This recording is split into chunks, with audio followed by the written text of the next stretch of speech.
Hey there, Aja from Agadi Circle. I hope you're doing wonderful today. If you watch any of my previous videos, you know that I believe that raising one's vibration is the easiest way to change your reality. Plus, it gets faster the longer you manage. Feels good. Now, if you search online on how to manifest money, love, anything you want, chances are you will come across a lot of methods. Since the release of the movie The Secret, our ability to create our reality has become popular. Few people didn't hear about it, and I'm really thankful for it. But with that fame came a tsunami of methods, opinions, rituals that we are supposed to follow in order to create our reality. It's very confusing, at least it was for me. So, who do you trust? Some will say yourself, of course. Yeah, that's the ideal scenario. But most of us come to the manifestation train lost and with very low confidence.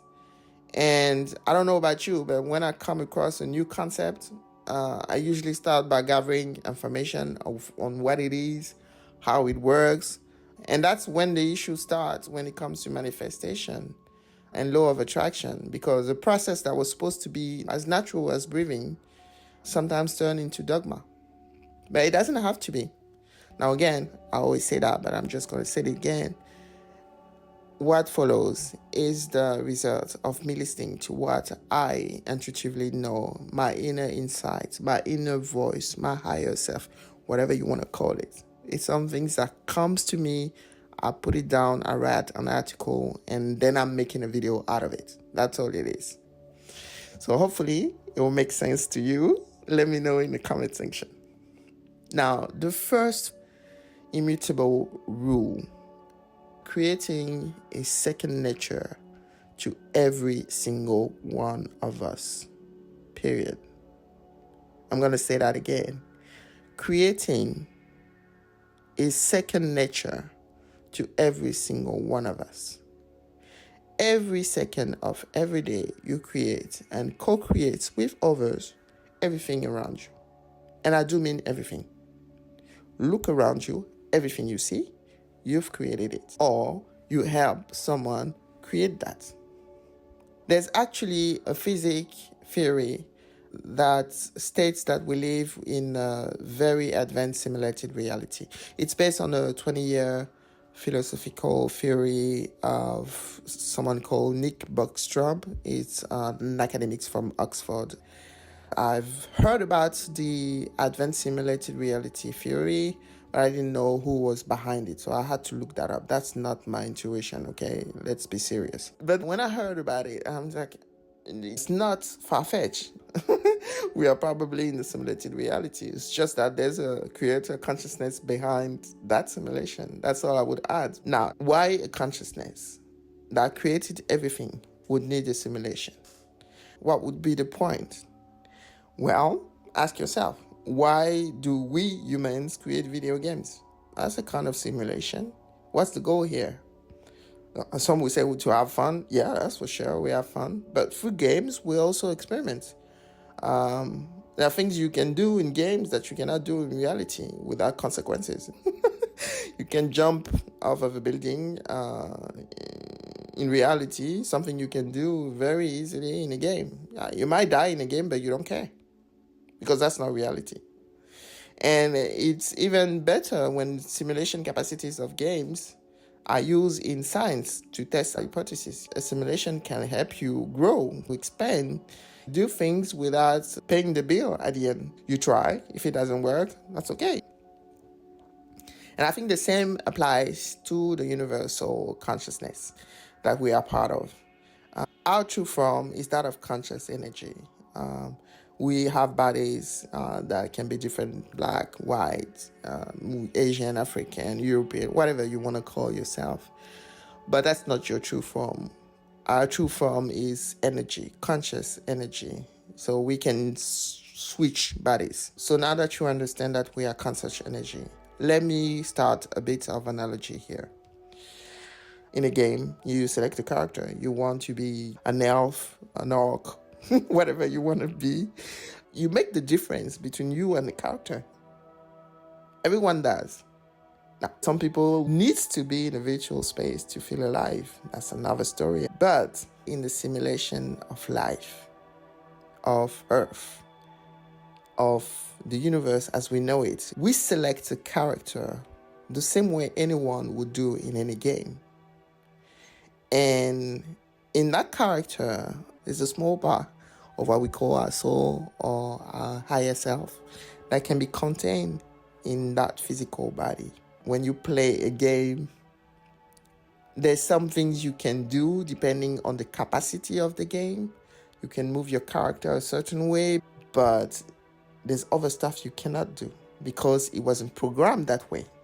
Same thing, you select a character, you come here, part of who you really are, which is that conscious energy, can be contained in that body, but not all of it, because you are so vast. And when it comes to death and life, death is only you stopping playing the game or changing character. If we go deeper into that simulation analogy, I really like that one. When you are in the game, things happen to you. You may feel powerless, but you're not. Far from it. If someone comes to you and say, okay, you know what? I was playing The Sims and I lost everything. My wife left me. I'm broke. I lost my house. And that person will start crying. You will say, okay, dude, do you understand that's a game, you know? You just actually, nothing happens to you. That will be your position because you understand there's a difference between a game like The Sims and the real life. But when it comes to manifestation and law of attraction and creation in general, we assimilate ourselves to our character, to our physical body, to our personality, which is our ego. We assimilate to the character we chose. And that's not all we are. Far from it. Nothing is outside of your consciousness. You are not a body. You don't have a soul. You are a soul. You're just wearing the costume right now. Whatever body you have, that's a costume. So nothing is outside of our consciousness and our power. We cannot help but create. We create everything, every time, everywhere. That's our true nature. That's who you are. That's who I am. Now, the universe or the creator always brings you what you ask. That's his job, not yours. The how.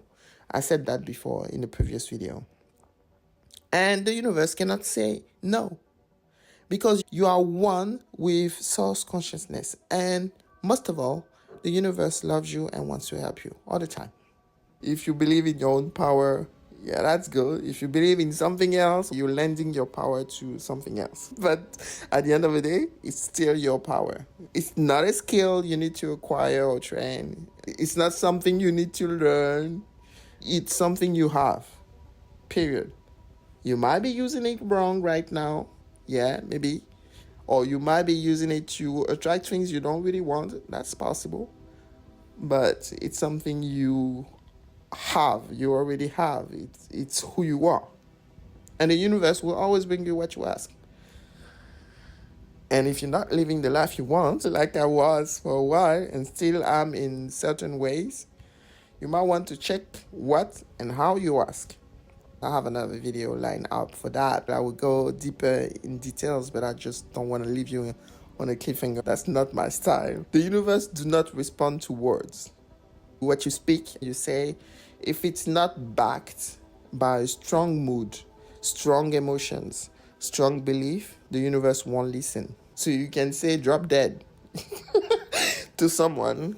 Yeah, if there's no strong emotion and it's not something you maintain on a longer period of time, nothing more will happen.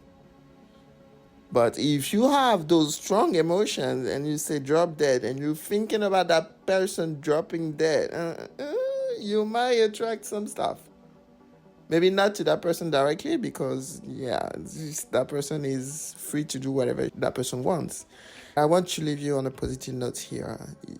You have the power to shift things. Whatever your situation right now, you have already done it.